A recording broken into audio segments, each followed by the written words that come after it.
तो नमस्कार दोस्तों, परमाज के संग यूट्यूब चैनल पे आप सभी दोस्तों का स्वागत करते हैं। आज की जो क्लास होने वाली है बहुत ही बेहतरीन और बहुत ही हार्ड प्रश्नों के साथ रखी गई है। अगर आप लोग तैयारी बहुत ही बेहतर तरीके से कर रहे हैं तो आज केवल 13 प्रश्न करके दिखाइएगा और बताइएगा कि आप लोग तैयारी बहुत ही बेहतर तरीके से गणित के पेडागोजी गणित में कर रहे हैं। तो शुरू करने से पहले बता दें कि जितने भी लोगों ने अभी तक हमारे चैनल को सब्सक्राइब नहीं किया तो सब्सक्राइब करके शेयर कर दीजिए अपने अपने ग्रुपों में, ताकि अधिक से अधिक लोग हमारे चैनल से जुड़ सके। क्योंकि आज की क्लास जो होने वाली है टैग वर्ड और कीवर्ड के माध्यम से सॉल्व करने का तरीका आप लोगों को बता दिया है। तो टैग वर्ड और कीवर्ड के माध्यम से ही आज की भी प्रश्नों को सॉल्व किया जाएगा गणित पेडागोजी के। तो बता दें कि आज की क्लास उनके लिए बहुत ही बेहतरीन है जिनका एग्जाम नहीं निकल पा रहा है और जिनका ये बार बार देने के बाद भी नहीं निकलने के बावजूद भी गणित पेडागोजी में कम स्कोर हो रहा है, तो उनके लिए बहुत ही बेहतरीन होने वाले हैं। तो शुरू करते हैं आज के पहले प्रश्न से। तो पहला प्रश्न हमारा देखिए क्या कर रहा है कि एक गणित शिक्षक यह देखता है कि छात्र जो है गुणा करने में बार बार गलती कर रहे हैं, शिक्षक को उपयुक्त प्रतिक्रिया क्या होनी चाहिए। मतलब कह रहा है कि एक शिक्षक है जो देख रहा है कि छात्र जो है गुणा करने में बार बार गलतियां कर रहे हैं और शिक्षक की उपयुक्त यानी उसकी प्रक्रिया क्या होनी चाहिए। तो पहला कह रहा है कि छात्रों को बार बार डांटने की लापरवाही करनी चाहिए। देखिए यहाँ पे बार बार दिया है और डांटना दिया है और लापरवाही, यहाँ पे 3 कीवर्ड है, ये नेगेटिव वर्ड है, इसे काट दीजिए तुरंत। ये तो पहला गलत हो गया। दूसरा का छात्रों को घर पर अभ्यास करने के लिए कई गुणा के सवाल देने चाहिए। देखिए घर पर अभ्यास करेंगे लेकिन उनको आएगा ही नहीं तो घर पे अभ्यास क्या करेंगे, ये भी गलत है। दूसरा कह रहा है छात्रों को केवल, देखिए केवल शब्द दिया है, सही उत्तर बताकर अगली अवधारणा पढ़ना चाहिए। देखिए यहाँ पे केवल शब्द दिया है जो कि एक नेगेटिव वर्ड है, ये भी आपका गलत है। तीसरा चौथा कह रहा है कि छात्रों की त्रुटियों की जड़ यानी क्या उसकी गलती है, क्या त्रुटि है, कहाँ से कर रहा है, उसकी समझना और फिर वैकल्पिक गतिविधियों यानी अलग अलग तरीकों से बताने के माध्यम की सोच को सुधार करना चाहिए। यानी अलग तरीका, अलग शिक्षण रणनीतियां अपनानी चाहिए जिससे बालक सीख सके। तो इसका आंसर जो जाएगा आप लोगों का टैग वर्ड के आधार पे चौथा होगा, चौथा यहाँ पे सही होगा। अगर हम लोग की वर्ड की बात करें कि आखिर की पॉइंट क्या था इसमें, तो चलिए देख लेते हैं। देखिए यहाँ पे कहा है कीवर्ड त्रुटि विश्लेषण और वैकल्पिक गतिविधियां सोच प्रक्रिया होनी चाहिए। अगर ऐसा सब प्रश्न आता है तो उसमें त्रुटि विश्लेषण होगा, अगर वो नहीं होगा तो आपको यहाँ पे वैकल्पिक गतिविधियां होनी चाहिए यानी अलग तरीकों के माध्यम से सिखाने की यहाँ पे कोशिश करनी चाहिए। अगर व्याख्या की बात करें, एक कुशल शिक्षक जो होता है केवल उत्तर नहीं बताता है, वह यह भी जानने की कोशिश करता है कि छात्र क्यों गलती कर रहे हैं, और जब त्रुटियां मूल वजह समझ में आ जाए, त्रुटियों की मूल वजह जो है समझ में आ जाए तो सुधारात्मक पद्धति अपनानी चाहिए, वो भी वास्तविक अधिगम के साथ होनी चाहिए। अगर क्लास बेहतर लग रही है, देखिए थोड़ी क्लास आज लंबी होने वाली है क्योंकि सभी प्रश्नों को हम लोग क्या करेंगे बहुत ही बेहतरीन तरीके से समझकर तभी अगले प्रश्नों पे आगे बढ़ेंगे। तो यहाँ पे देखिए दूसरा क्या कह रहा है कि जब छात्र शून्य की अवधारणा, यहाँ पे देखिए कह रहा है कि जब छात्र शून्य की अवधारणा को नहीं समझ पाता है तो गणित शिक्षक को किस रणनीति का उपयोग करना चाहिए, यानी जो गणित का शिक्षक है उसे किस रणनीति यानी किस विधियों का प्रयोग करना चाहिए। तो पहला कह रहा है कि शून्य के उपयोग से संबंधित परिभाषा रटवाना, रटवाना एक नेगेटिव वर्ड है, इसे काट दीजिएगा। दूसरा कह रहा है शून्य से जुड़े गतिविधि नियम, नियम देखिए आप बताएंगे क्योंकि यहाँ पे देखिए 1 से लेके 5 तक के बालकों को सॉल्व कर रहे हैं, ये भी ध्यान में आप रखिएगा। ये भी ऑप्शन आपका गलत है। कह रहा है गुणा करने के सीधे समझा देना चाहिए, जब तक उसे आएगा नहीं तो आप क्यों समझाएंगे। यहाँ पे देखिए तीसरा कह रहा है कि शून्य की ऐतिहासिक पृष्ठभूमि वास्तविक जीवन की उपयोगी गतिविधियों के साथ कराना चाहिए। वास्तविक जीवन दिया है और गतिविधियां दिया है, हमेशा प्रायोरिटी इसे पहले देंगे, इस आधार पर ये पॉजिटिव है। छात्रों को एक कार्य पत्रक देंगे, अभ्यास करवाना एक रटवाने की पद्धति है, गलत है।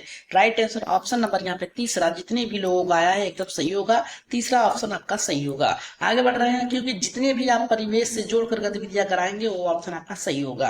यहाँ पे देखिए कह रहा है कि कीवर्ड की अगर बात करते हैं, शून्य की अवधारणा जो होती है ऐतिहासिक दृष्टिकोण और गतिविधि आधारित शिक्षण होती है, ऐसे ऑप्शन में आए तो आप लोग सही कर देंगे। सभी प्रश्नों की यहाँ पे की पॉइंट रखे गए हैं, किस आधार पे आप प्रश्नों को सॉल्व करेंगे। तो यहाँ पे देखिए कह रहा है कि शून्य जैसे अमूर्त विचार को समझाने के लिए शिक्षक को शून्य का प्रयोग करना होता है। ये दिखाना चाहिए कि खाली टोकरा और खाली स्थान ये छात्रों की अवधारणा स्पष्ट करता है। जैसे ये खाली टोकरा है, ठीक, इसमें कुछ नहीं है तो इसमें कहेंगे कि ये देखो 0 लिखा जाएगा, और ये एक टोकरा है और इसमें एक आम है तो इसे 1 लिखा जाएगा। इस तरीके से उसे अवधारणा को स्पष्ट करना चाहिए।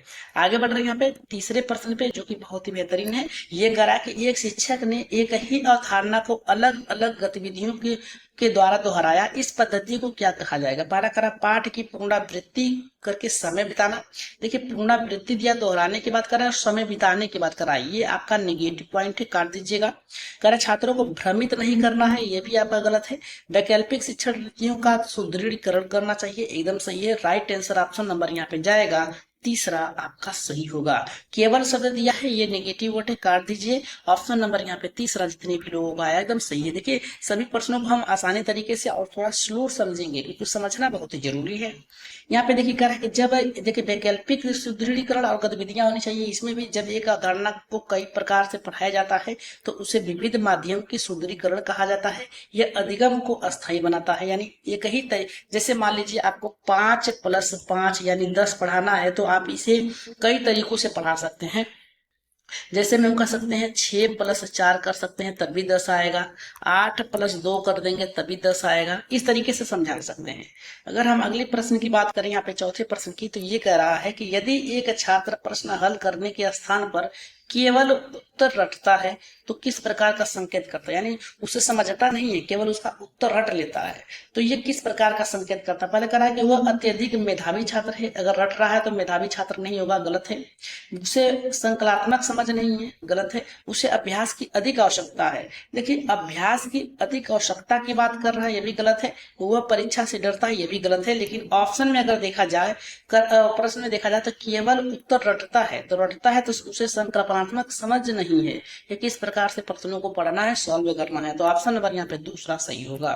अगर हम बात करें यहाँ पे इसकी व्याख्या की और इसकी की पॉइंट की, तो इसमें कहा रहा है कि रटना संकल्पात्मक की कमी है अधिगम प्रक्रिया के द्वारा। करा कि गणित को समझाने के लिए प्रक्रियात्मक और संकल्पात्मक समझ आवश्यक है, केवल उत्तर याद कर लेना अधिगम का संकेत नहीं होता है। की पॉइंट था आपका यहाँ पे। अगर पांचवें प्रश्न की बात करें तो ये करा कि जब शिक्षक समूह कार्य के माध्यम से कठिन गतिविधियां समस्या हल करवाता है तो उसका प्रमुख उद्देश्य क्या होना चाहिए? तो पहला करा कक्षा में अनुशासन बनाए रखने के लिए होना चाहिए, नहीं। दूसरा करा सभी छात्रों को व्यस्त रखना, नहीं। यहाँ पे देखिए करा कि सहयोगात्मक अधिगम को बढ़ावा देने, मिलकर कार्य करने की यहाँ पे गतिविधि आधारित होनी चाहिए, ये गतिविधि आधारित होनी चाहिए, ठीक। राइट आंसर ऑप्शन नंबर तीसरा सही होगा। समय बिताने का तरीका नहीं है, ऑप्शन नंबर तीसरा सही होगा। अगर इसकी की पॉइंट की बात करें तो ये देखिए की पॉइंट में बता रहा है समूह कार्य, सहयोगात्मक अधिगम, विचारों की साझेदारी, ये आप पहले महत्व रखिए अगर ऐसे प्रश्न आते हैं तो। समूह में कार्य करने से छात्र एक दूसरे से सीखते हैं, यह सामाजिक और संज्ञानात्मक विकास दोनों में सहायक को होती है। तो अगर हम बात करें यहाँ पे छठे प्रश्न की, अगर क्लास बेहतर लग रही तो सब्सक्राइब करके शेयर कर दीजिएगा अपने अपने ग्रुपों में, ठीक है। और टेलीग्राम चैनल को ज्वाइन करके वहां से पीडीएफ प्राप्त कर सकते हैं। एक शिक्षक जब छात्रों को अपने हल बताने की अनुमति देता है तब वह किस प्रकार की कक्षा में बना रहता है? तरह के अनुशासन, देखिए अनुशासन तो होगा नहीं, शिक्षक केंद्रित तो होगा नहीं, संवादात्मक और विचारात्मक कक्षा होना चाहिए, विचारात्मकशील होनी चाहिए, विचारशील होनी चाहिए। ऑप्शन नंबर तीसरा सही होगा।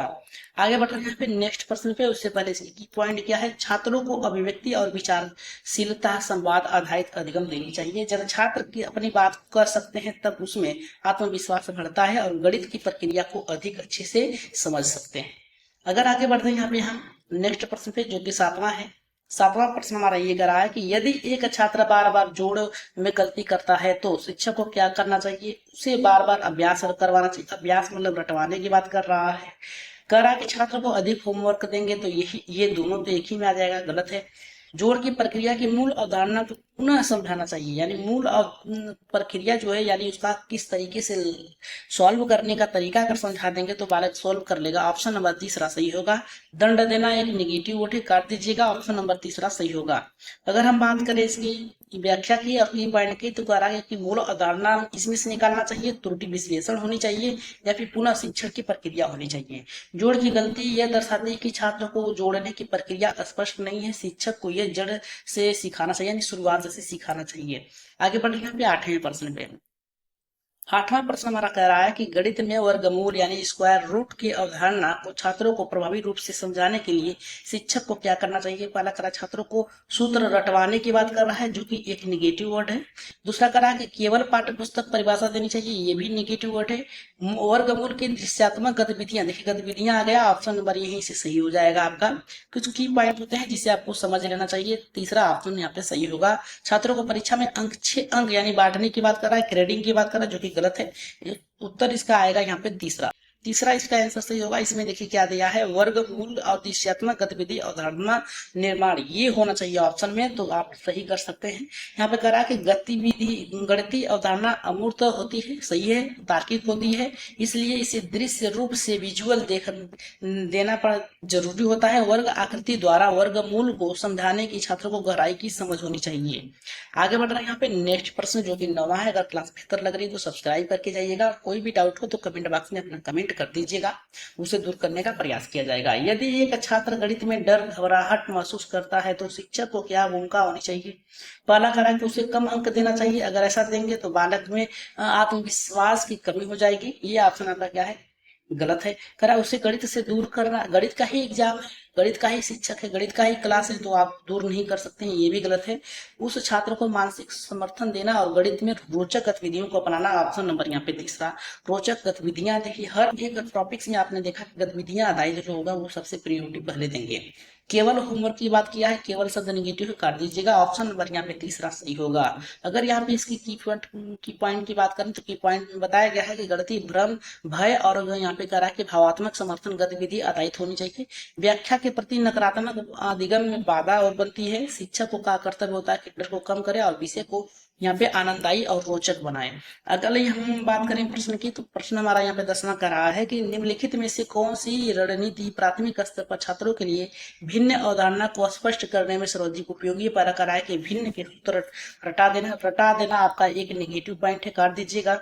दूसरा कह रहा है कि संख्याओं को विभाजित करना, सीधा पढ़ा देना। देखिए सीधे पढ़ा देना, जब तक आप उसे सही से गतिविधियों का प्रयोग करके नहीं सिखाएंगे तब तक बालक सीखेगा नहीं। पिज्जा के एक आधे टुकड़ों के, देखिए ये पिज्जा का टुकड़ा है, इसे कई पार्टों में बांटा गया है, 1/4, ऐसे गतिविधियों को रखना चाहिए। केवल शब्द दिया है, काट दीजिएगा, ऑप्शन नंबर यहाँ पे तीसरा जो होगा आपका सही होगा। इसकी व्याख्या क्या है, कह रहा है कि भिन्न अनुभवात्मक अधिगम वास्तविक जीवन के साथ उदाहरण के साथ होनी चाहिए। जब छात्र को किसी अवधारणा को वास्तविक जीवन के साथ संदर्भ में देखने का अवसर मिलता है तो उसे बेहतर तरीके से समझने में पिज्जा को आधा चौथाई बांटकर कर सकते हैं, यानी एक सर्कल है उसे कई पार्ट में बांटकर उसे बताना चाहिए। रोटी के ही उदाहरण लेना चाहिए कि एक रोटी को 2 लोगों में किस प्रकार से बांट सकते हैं, 4 लोगों में, तो ये भिन्न का ही एक अंश होगा। यहाँ पे 11वां कह रहा है कि जब कोई छात्र यहाँ पे समांतर रेखाओं को नहीं पहचान पाता है तो शिक्षक को क्या करनी चाहिए। इसका आंसर आप लोग कमेंट बॉक्स में दीजिएगा और बताइएगा कि इसका आंसर क्या होगा। कह रहा है कि उस छात्र को सजा देना चाहिए, समांतर रेखाओं की परिभाषा रटवाना चाहिए, वास्तविक वस्तुओं को रेल की पटरियों की तुलना करके समझाना चाहिए, ब्लैक बोर्ड पर रेखा खींचकर सीधा बताना चाहिए। इसका आंसर आप लोग कहाँ देंगे, कमेंट बॉक्स में देंगे और बताएंगे कि इसका आंसर क्या होगा। अगर हम बात करें 12वें प्रश्न की, तो 12वां प्रश्न देखिए क्या कह रहा है हमारा यहाँ पे, यदि गणित शिक्षक केवल बोर्ड पर सवाल हल करके बस छात्रों को सिखाता है तो और चर्चा नहीं करवाता है तो यह किस प्रकार का शिक्षण है। तो पहला करें संवादात्मक शिक्षण, अनुभवात्मक शिक्षण, शिक्षक केंद्रीय शिक्षण, सहभागिता आधारित होनी चाहिए। देखिए क्या कर रहा है कि सवाल को हल करने की छात्रों को दिखाता है तो चर्चा नहीं करवाता है, सामूहिक गतिविधियां नहीं कराता है, तो ये कैसा होगा। तो 12वें का जो आंसर जाएगा यहाँ पे शिक्षक केंद्रित होगा, क्योंकि वो छात्रों से नहीं खुद से कर रहा है, तो राइट आंसर ऑप्शन नंबर यहाँ पे तीसरा सही होगा। अगर हम इसकी व्याख्या और इसकी की पॉइंट की बात करें तो शिक्षक केंद्रित सीमित सहभागिता एक तरफा प्रक्रिया है। जब केवल शिक्षक प्रक्रिया करता है तो छात्र निष्क्रिय होता है, यह शिक्षक केंद्रित शिक्षण है। इसमें छात्र की गहरी समझ नहीं हो पाती है, यानी खुद ही शिक्षक यानी गुरुकुल शिक्षण पद्धति का ही यहाँ पे मार्ग हो जाता है।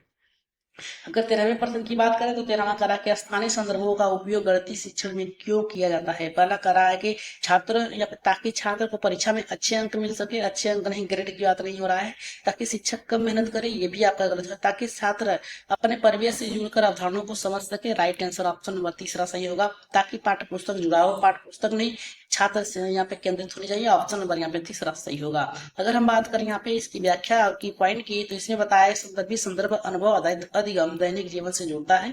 जब छात्र उसकी अपने परिवेश में सब्जी मंडी की दुकान में आदि में उदाहरण मिलते हैं तो गणित उसकी जीवंत और उपयोगी बन जाता है, एकदम सही है।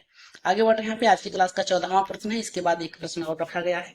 यहाँ पे करा कि एक छात्र लगातार समीकरण हल करते समय संकेत यानी सिग्नल गलती करता है तो जैसे जोड़ को समझना, इस प्रकार की त्रुटि क्या कहलाएगी? प्रक्रिया संबंधित त्रुटि कहलाएगी, अवधारणात्मक संबंधित त्रुटि होगी, लापरवाही गलतियां होगी, यादाश्त में संबंधित होगी। तो 14 का जो राइट आंसर जाएगा यहाँ पे पहले के साथ जाएगा। यहाँ पे प्रक्रिया संबंधित त्रुटि है, ऑप्शन नंबर 1 सही होगा। अगर इसकी व्याख्या की बात करें तो व्याख्या में बताया गया है, पहले की पॉइंट में बताया गया है कि प्रक्रिया गलती संबंधित गलती जो होती है चिन्हों की समझ और समीकरण से हल करवाने होती है। अगर व्याख्या की बात करें तो जब छात्र संकल्पना को समझ होती है तो लेकिन वह प्रक्रिया में गलती करता है, जैसे जोड़ को और उसका उलट देना, यह प्रक्रिया जो होती है त्रुटि मानी जाती है। एकदम सही है। आज की क्लास का लास्ट प्रश्न है। यहाँ पे कह रहा है कि जब कोई छात्र कठिन गणितीय समस्या को स्वयं हल कर लेता है तो शिक्षक को क्या करना चाहिए? उसे अनदेखा कर देना चाहिए, उसे यह कह देना चाहिए कि समय बर्बाद किया, और उसकी प्रशंसा करना, कक्षा में उसकी सोच को साझा करना, और उससे कठिन प्रश्न देकर यहाँ पे दबाव बनाना। तो देखिए इसका राइट आंसर आप लोग कमेंट बॉक्स में दीजिएगा। ठीक, कमेंट बॉक्स में दीजिएगा और बताइएगा कि इसका आंसर क्या होगा। और टेलीग्राम चैनल को ज्वाइन करके क्लास के बाद आप पीडीएफ प्राप्त कर सकते हैं। परमा एजुकेशन के लिंक में दिया गया है, कमेंट बॉक्स में लिंक दिया गया है, वहां से जाके आप पीडीएफ डाउन कर सकते हैं टेलीग्राम से। तो आज की आंसर क्या होगा? इसका पहला होगा, दूसरा होगा, तीसरा होगा, चौथा होगा? इसका आंसर कमेंट बॉक्स में जरूर बताइएगा आप लोग। और टेलीग्राम चैनल को ज्वाइन करके पीडीएफ प्राप्त कर लीजिएगा। आज की क्लास कैसी लगी एक बार कमेंट बॉक्स में जरूर बताइएगा। और क्लास बेहतर लगे तो सब्सक्राइब जरूर करिएगा, क्योंकि आप लोगों का ही भरोसा है क्लास के बेहतर को और भी अच्छे तरीके से समझाने में, मदद करने में। तो आज के लिए इतना ही, धन्यवाद।